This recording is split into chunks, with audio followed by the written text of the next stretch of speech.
أعوذ بالله من الشيطان الرجيم بسم الله الرحمن الرحيم ألم نشرح لك صدرك ووضعنا عنك وزرك الذي أنقض ظهرك ورفعنا لك ذكرك فإن مع العسر يسرا إن مع العسر يسرا فإذا فرغت فانصب وإلى ربك فارغب. أحسنت جزاك الله خير. إن الحمد لله نحمده ونستعينه ونستغفره ونعوذ بالله من شرور أنفسنا وسيئات أعمالنا من يهده الله فلا مضل له ومن يضلل فلا هادي له وأشهد أن لا إله إلا الله وحده لا شريك له وأشهد أن محمدا عبده ورسوله. يا أيها الذين آمنوا اتقوا الله حق تقاته ولا تموتن إلا وأنتم مسلمون. يا أيها الناس اتقوا ربكم الذي خلقكم من نفس واحدة وخلق منها زوجها وبث منهما رجالا كثيرا ونساء واتقوا الله الذي تساءلون به والأرحام إن الله كان عليكم رقيبا. يا أيها الذين آمنوا اتقوا الله وقولوا قولا سديدا يصلح لكم أعمالكم ويغفر لكم ذنوبكم ومن يطع الله ورسوله فقد فاز فوزا عظيما. اللهم صل على محمد وعلى آل محمد كما صليت على إبراهيم وعلى آل إبراهيم إنك حميد مجيد. اللهم بارك على محمد وعلى آل محمد كما باركت على إبراهيم وعلى آل إبراهيم إنك حميد مجيد. سبحانك لا علم لنا إلا ما علمتنا إنك أنت العليم الحكيم. أعوذ بالله من الشيطان الرجيم من همزه ونفخه ونفثه. بسم الله الرحمن الرحيم. ألم نشرح لك صدرك ووضعنا عنك وزرك الذي أنقض ظهرك. یہ سورۃ الانشراح، یہ اس کا دوسرا نام سورہ الم نشرح، اور یہ نام اس پہلی آیت سے ہی ماخوذ ہے۔ انشراح یا شرح کا معنی کھولنا، الم نشرح یہ حرف استفہام ہے برائے سوال، اور لم یہ حرف نفی ہے۔ استفہام جب نفی پر داخل ہوتا ہے تو معنی اس بات کا بن جاتا ہے، تقریر کا، نفی ختم ہو جاتی۔ الم نشرح کیا نہیں کھولا ہم نے، یعنی کھولا ہے، یقیناً کھولا ہے۔ تو یہ استفہام جو ہے نفی پر داخل ہوا، اور ان دونوں کے اکٹھا ہونے سے اس بات کا معنی پیدا ہو جاتا ہے، اور تقریر اور تاکید کا معنی۔ کیا لم نہیں، نشرح ہم نے کھولا، لک آپ کے لیے، صدرک آپ کے سینے کو۔ یہ خطاب رسول کریم صلی اللہ علیہ وسلم سے ہے، کیا ہم نے آپ کے سینے کو نہیں کھولا، یعنی یقیناً کھولا ہے۔ تو الم نشرح کا معنی ہے قد شرحنا، کہ یقیناً ہم نے آپ کا سینہ مبارک کھولا ہے۔ لکا آپ کے لیے، یعنی آپ کے فائدے کے لیے، آپ کی کامیابی، آپ کی نجات، آپ کی سعادت، یعنی سارے خیر کے معنی یہاں موجود ہیں۔ یہاں کہتے ہیں کہ لام بلام، یہ لگا کی لام اس لام کے بدلے ہے جو اللہ کے لیے ہے، تمام عبادات اللہ کے لیے ہیں، للہ رب العالمین، وہ بھی لام ہے، یہ بھی لام ہے۔ تو یہ لام اس لام کے بدلے کہ آپ نے اخلاص کے ساتھ اللہ تعالیٰ کی عبادت کی، اخلاص کے ساتھ نمازیں پڑھیں، اخلاص کے ساتھ دعوت کا کام کیا اللہ رب العزت کے لیے، تو ہم نے اس کے صلح میں آپ کے لیے، آپ کے فائدے کے لیے آپ کا سینہ کھول دیا۔ تو یہ لام اس لام کے بدلے، یہ اس لام کا جواب ہے کہ آپ نے عبادات انجام دی اللہ کے لیے، اللہ کی رضا کے لیے، ہم نے کیا بدلہ دیا؟ آپ کا سینہ کھول دیا آپ کے لیے، آپ کے فائدے کے لیے، دنیا کا فائدہ اور آخرت کا فائدہ۔ سینے کو کیوں کھولا؟ کیونکہ سینہ جو ہے وہ شیطانی وسوسوں کا مرکز ہے، الذی یوسوس فی صدور الناس، کہ شیطان وسوسے پیدا کرتا ہے لوگوں کے سینوں میں۔ تو سینے کو کھولنے کا معنی یا وجہ کہ سینہ جو ہے وہ شیطانی وساوس کا محل اور شیطانی وساوس کا مرکز ہے۔ اللہ رب العزت نے آپ کے لیے آپ کا سینہ کھول دیا۔ اس سے دو چیزیں مراد ہو سکتی ہیں، ایک تو یہ شرح صدر جو سینے کا کھولنا حصی ہے، یعنی جو محسوس ہوا، اور وہ ہے شق صدر کے واقعات، جو آپ کے سینے کو کھولا گیا پیٹ کو چاک کر کے، اور آپ کے سینے کو دھویا گیا، آپ کے دل کو نکالا گیا، اور اس کو بعض موقعوں پر زمزم کے پانی سے دھویا گیا اور بعض موقعوں پر بارش کے پانی سے۔ ایک تو آپ کا بچپن، جب آپ بچوں کے ساتھ کھیل رہے تھے، جبریل آئے اور آپ کو لٹا دیا اور آپ کا پیٹ چاک کر دی، اور بچے دوڑے دوڑے آپ کی جو دائیہ تھی دائی ان کے پاس گئے اور کہا کہ ان محمدً قتل، کہ محمد جو بچہ ہے اس کو قتل کر دیا گیا، اس کا پیٹ پھاڑ دیا گیا۔ تو دائی گھبرائی ہوئی پہنچی، اس وقت تک جبریل امین ان کے پیٹ کو صاف کر چکے تھے اور ان کے سینے کو بالکل دھو چکے تھے اور ان کے پیٹ کو سی چکے تھے۔ انس بن مالک کا قول ہے کہ میں نے آپ کے پیٹ مبارک میں کئی دفعہ وہ سلائی کے نشان دیکھے ہیں، سلائی کے نشان دیکھے ہیں۔ تو یہ شرح صدر ہے حصی طور پر۔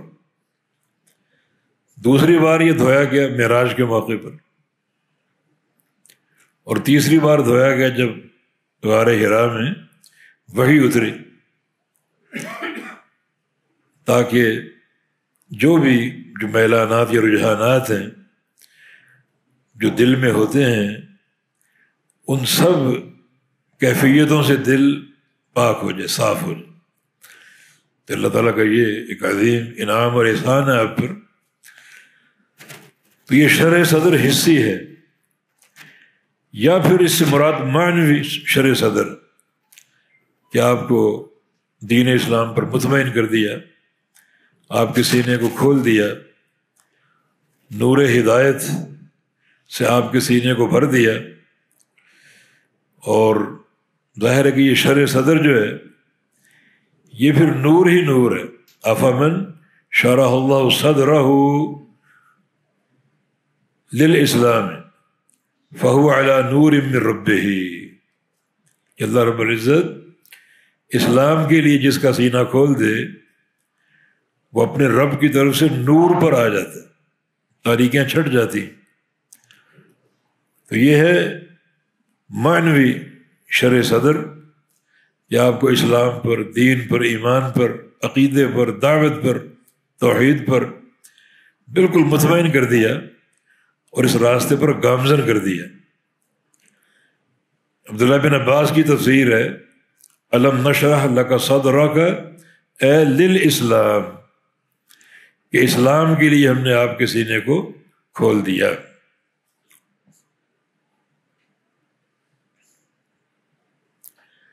چنانچہ آپ کے سینے کو ایمان کے نور سے، قرآن کے نور سے بھر دیا، ہدایت کے نور سے بھر دیا، اور یہ نور ہی نور آپ کو عطا فرما دیا۔ وَوَضَعْنَا عَنْكَ وِزْرَكَ، اور اتار دیا ہم نے عنک آپ سے، وزرک بوجھ آپ کا، آپ کا بوجھ ہم نے آپ سے اتار دیا۔ الذی وہ بوجھ انقض جس نے توڑ دیا تھا ظہرک آپ کی پشت کو، یا آپ کی کمر کو، یا آپ کی پیٹھ کو، جس بوجھ نے توڑ دیا تھا وہ بوجھ ہم نے آپ سے اتار دیا۔ یہ بوجھ کیا ہے؟ یا تو نبوت سے قبل جو بعض چھوٹی موٹی غلطیاں ہوئیں، کیونکہ انبیاء کو ان کا ملال رہتا ہے، یا نبی بننے کے بعد بھی اکا دکا موقعوں پر غلطیاں ہوئیں، جیسے نابینا صحابی آپ کے پاس آیا عبس وتولی، اور آپ نے اسے دیکھ کر اپنے ماتھے پر بل چڑھا لیے اور اس سے اعراض کیا، یا جیسے بدر کے موقع پر آپ نے فدیہ قبول کر لیا تھا اللہ تعالیٰ کے اذن سے پہلے، اللہ تعالیٰ کے امر سے پہلے، یا آپ نے شہد حرام کر لیا، تو نبیوں کو ان باتوں کا ملال ہوتا ہے، حالانکہ معاملے چھوٹے ہیں یہ، لیکن اللہ رب العزت نے ان تمام چیزوں کا بوجھ آپ سے اتار دی، ان تمام چیزوں کا بوجھ آپ سے اتار دیا۔ یا پھر یہ بوجھ جو ہے وحی کا بوجھ، انا سنلقی علیک قولا ثقیلا، اللہ تعالیٰ کا فرمان، ہم آپ پر بڑی بوجھل ذمہ داری عائد کرنے والے ہیں۔ چنانچہ وحی کا نزول، وحی پر عمل، وحی کو آگے پہنچانا، اور اس راستے میں تکلیفیں اور مشقتیں برداشت کرنا، یہ سارا بوجھ ہم نے آپ پر ہلکا کر دیا، دور کر دیا، اور سارے کام آپ کے لیے آسان کر دیے۔ وَوَضَعْنَا عَنْكَ وِزْرَكَ، اور ہم نے اتار دیا آپ سے آپ کا بوجھ، الذی انقض ظہرک جس نے توڑ دیا تھا آپ کی کمر کو، جیسا کہ اللہ تعالیٰ کا فرمان لیغفر لک اللہ ما تقدم من ذنبک وما تأخر، کہ اللہ رب العزت معاف کر دے آپ کو آپ کے سابقہ گناہ اور آپ کے بعد کے گناہ نہیں ہوتے، لیکن نبی اس قسم کے چھوٹے امور کو بھی ایک بڑا پہاڑ سمجھتے ہیں۔ جتنا انسان میں تقوی زیادہ ہوگا اتنا وہ چھوٹی سے چھوٹی غلطی کو بھی بڑا سمجھے گا، سنگین قرار دے گا، اور جتنا انسان تقوی سے دور ہوگا اتنا وہ معصیتوں اور گناہوں پر جو ہے وہ دلیر ہوگا اور بے دریغ گناہوں کا ارتکاب کرے گا۔ تو ہم نے اس بوجھ کو آپ سے اتار دیا اس وحی کے ذریعے، لیغفر لک اللہ ما تقدم من ذنبک وما تأخر، کہ اللہ تعالیٰ آپ کی تمام غلطیاں معاف کر دے، پچھلی اور اگلی۔ تو نبی غلطیوں کو ایک بڑا پہاڑ محسوس کرتا، اور اللہ رب العزت نے یہ خوشخبری آپ کو دے کر آپ کے اس بوجھ کو ہلکا کر دیا ہے۔ ورفعنا، اور بلند کیا ہم نے، لکا آپ کے لیے، آپ کی خاطر، ذکرہ کا آپ کے ذکر کو اور آپ کے نام کو، آپ کے چرچے کو ہم نے بلند کیا۔ بلند کرنے کا معنی کیا ہے؟ جیسا کہ عبداللہ بن عباس وغیرہ کی تفسیر ہے، اذا ذکرت ذکرت معی، یعنی یہ ذکر کی بلندی کا معنی یہ اللہ فرما رہا ہے کہ جب میرا نام لیا جائے گا تو میرے نام کے ساتھ آپ کا نام بھی لیا جائے گا۔ اللہ تعالیٰ کا نام بہت بلند ہے، اور یہ رفعت اور یہ بلندی ہم نے آپ کو بھی دی کہ جہاں میرا نام لیا جائے گا وہاں آپ کا نام بھی لیا جائے گا۔ جیسے اذان ہے جو ہر وقت کہیں نہ کہیں ہو رہی ہے، گونج رہی ہے، جہاں اشہد ان لا الہ الا اللہ ہے وہاں اشہد ان محمد رسول اللہ بھی۔ اقامت ہے نماز کی، اشہد ان لا الہ الا اللہ اشہد ان محمد رسول اللہ۔ تشہد ہے جہاں التحیات للہ ہے وہاں اللہم صلی علی محمد بھی۔ دعا ہے، وہ دعا اللہ تک نہیں پہنچتی جس دعا میں اللہ کی تعریف نہ ہو اور نبی علیہ السلام پر درود نہ ہو۔ نبی علیہ السلام کے پر درود کے بغیر اگر نماز پڑھیں گے وہ نماز قابل قبول نہیں۔ تو ہر موقع پر جہاں اللہ تعالیٰ کا نام لیا جاتا ہے آپ کا نام بھی لیا جاتا ہے، اور یہ ذکر کی بلندی آپ کے لیے بہت بڑی بشارت ہے اور خوشخبری۔ ورفعنا، اور ہم نے بلند کیا اللہ کا آپ کے لیے، آپ کی خاطر، ذکر کا آپ کا نام، آپ کا ذکر اور آپ کا چرچا۔ اس آیت کریمہ پر یعنی نبی علیہ السلام کے اس ذکر پر جو عمل بحمد اللہ عہد الحدیث کرتے ہیں یہ کسی اور کو توفیق نہیں، اور یہ ہر عمل کے ساتھ نماز کس کے لیے ہے؟ اللہ تعالیٰ کے لیے، یہ اللہ کا ذکر۔ اور کیسے ہے؟ جیسے رسول اللہ نے پڑھی صلی اللہ علیہ وسلم، یہ رسول اللہ کا ذکر۔ پھر نماز کی تفصیل، سجدہ، رکوع، تشہد۔ سجدہ کس کے لیے؟ اللہ کے لیے، طریقہ رسول اللہ صلی اللہ علیہ وسلم۔ رکوع کس کے لیے؟ اللہ کے لیے، طریقہ رسول اللہ صلی اللہ علیہ وسلم۔ اس طرح روزہ ہے کس کے لیے؟ اللہ کے لیے، طریقہ رسول اللہ صلی اللہ علیہ وسلم۔ انہیں ہر شخص کو یہ توفیق میسر نہیں ہے۔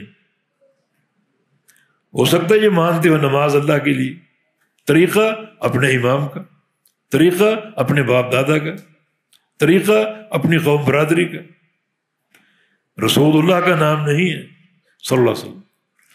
تو یہ جو اللہ کے پیارے پیغمبر کے ذکر اور آپ کے نام کی بلندی ہے یہ ہر آن موجود ہے، ہر عمل کے ساتھ۔ ابن قیم فرماتے ہیں انسان جب کوئی عمل کرتا ہے تو دو دیوان کھل جاتے ہیں، دو دیوان کھل جاتے ہیں، ایک ہے لمن اور دوسرا ہے کیف۔ لمن اور کیف، جو عمل کر رہے ہو یہ کس کے لیے اور کیسے؟ لمن کا جواب للہ، اللہ کے لیے، اور کیفہ کا جواب بسنت رسول اللہ علیہ وسلم، نبی علیہ السلام کے طریقے سے۔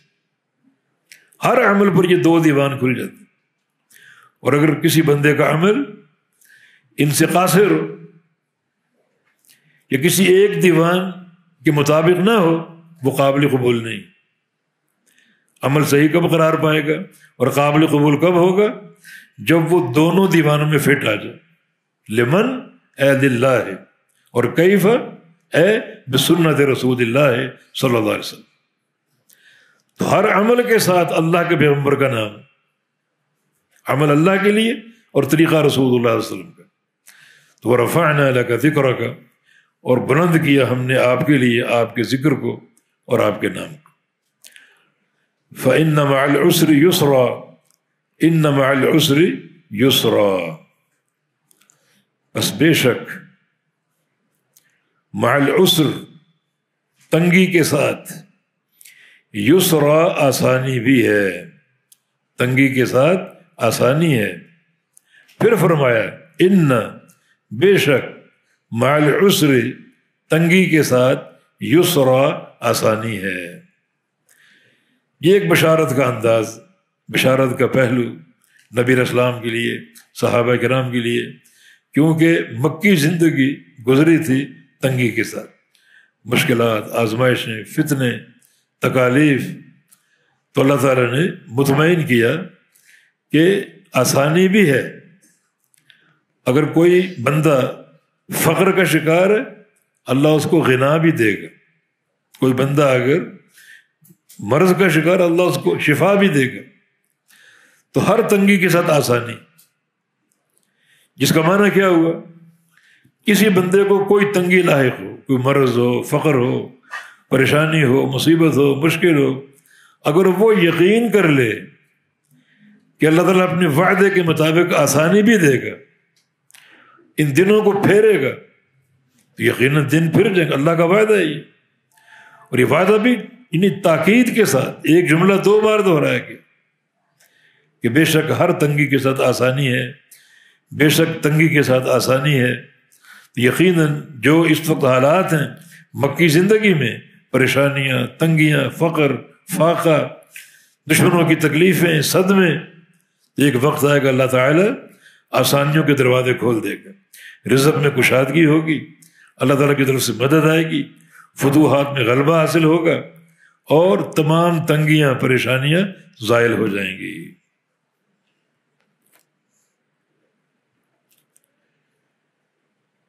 فَإِذَا فَرَغْتَ فَانْصَبْ وَإِلَىٰ رَبِّكَ فَارْغَب، بس جب فرغت، فارغ ہو جائیں آپ، فَانْصَبْ تو کھڑے ہو جائیے، محنت کیجیے، ٹھیک ہے یہ ترجمہ بھی۔ بس جب فارغ ہو جائیں آپ کس چیز سے؟ اپنے کاموں سے، جسے دعوتی کام ہے، آگے چل کر جہادی کام ہوں گے، یا بعض اوقات تجارت۔ جب آپ فارغ ہو جائیں اپنے ان اعمال، ان کاموں سے، یا فرغت من اتباعک، جو صحابہ کو تعلیم تربیت دیتے ہیں ان سے فارغ ہو جائیں، تعلیم و تربیت سے فارغ ہو جائیں، دعوت و تبلیغ سے فارغ ہو جائیں، تو کیا کرنا ہے؟ فانصب، آپ کھڑے ہو جائیے، وَإِلَىٰ رَبِّكَ فَارْغَب، اور طرف اپنے رب کے رغبت اختیار کیجیے، راغب ہو جائیے، اپنے اعمال سے فارغ ہو جائیں، جسے دعوتی عمل ہے یا صحابہ کی تعلیم کا عمل ہے، تربیت کا عمل ہے۔ لوگوں سے جب آپ الگ ہو جائیں، لوگوں کے کاموں سے فارغ ہو جائیں، تو پھر آپ کھڑے ہو جائیں اپنے رب کے لیے خاص۔ حالانکہ لوگوں کے ساتھ جو کام آپ کرتے ہیں، دعوت کا، تبلیغ کا، افہام و تفہیم کا اور تعلیم کا، وہ بھی اللہ تعالیٰ کی عبادت ہے، مگر ان سارے امور میں کچھ نہ کچھ تعلق لوگوں کے ساتھ رہتا ہے۔ حکم یہ مل رہا ہے کہ جب آپ جو عمومی امور ہیں ان سے فارغ ہو جائیں تو پھر اپنے رب کے لیے خلوت اختیار کریں، تنہائی کی گھڑیوں میں آ جائیں جس میں رب کا ذکر ہو اور نوافل کا اہتمام ہو، تہجد کا اہتمام ہو،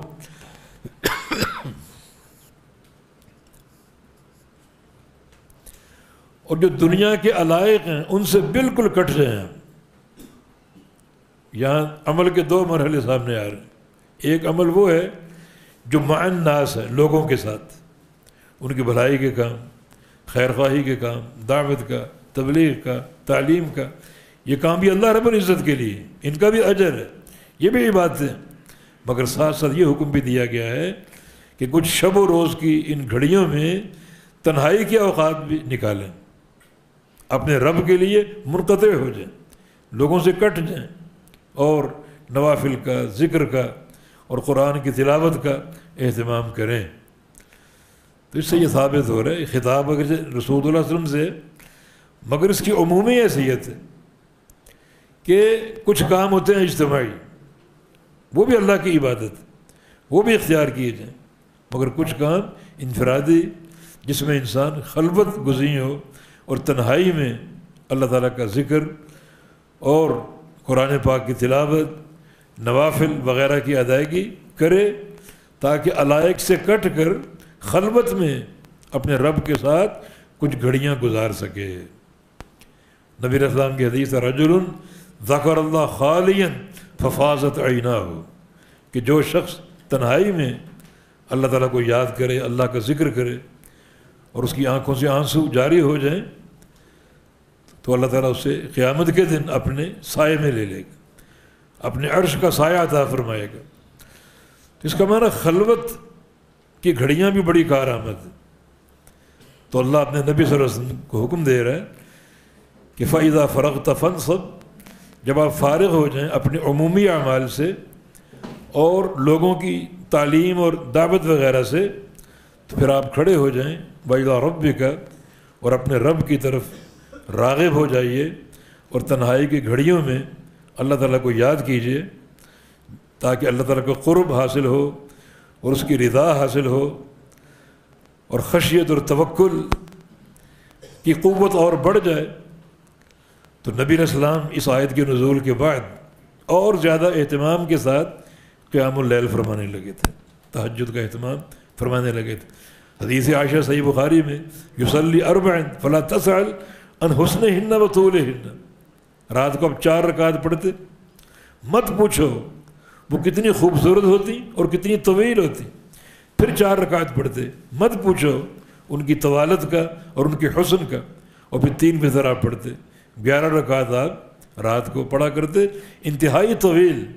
ابن مسعود کی حدیث کے مطابق ایک رات نبی علیہ السلام کے ساتھ قیام کیا، اتنا طویل قیام، فرماتے ہیں کہ میرے دل میں ایک برا خیال آ گیا مگر میں اس پر عمل نہ کر سکا۔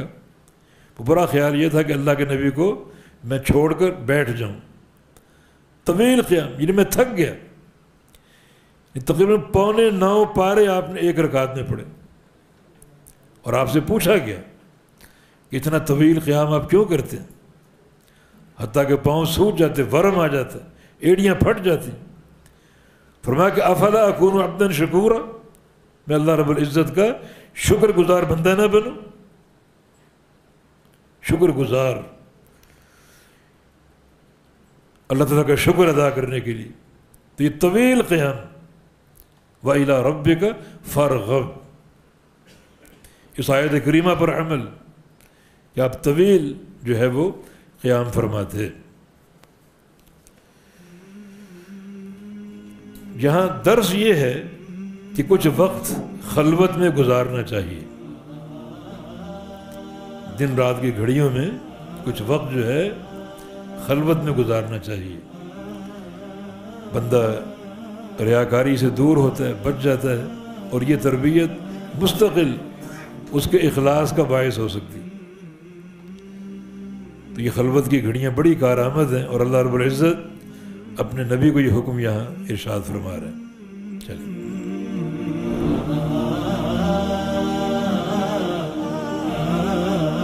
والتین والزیتون، یہ 2 پھل ہیں، 3 انجیر، قسم ہے انجیر کی، اور زیتون معروف پھل ہے۔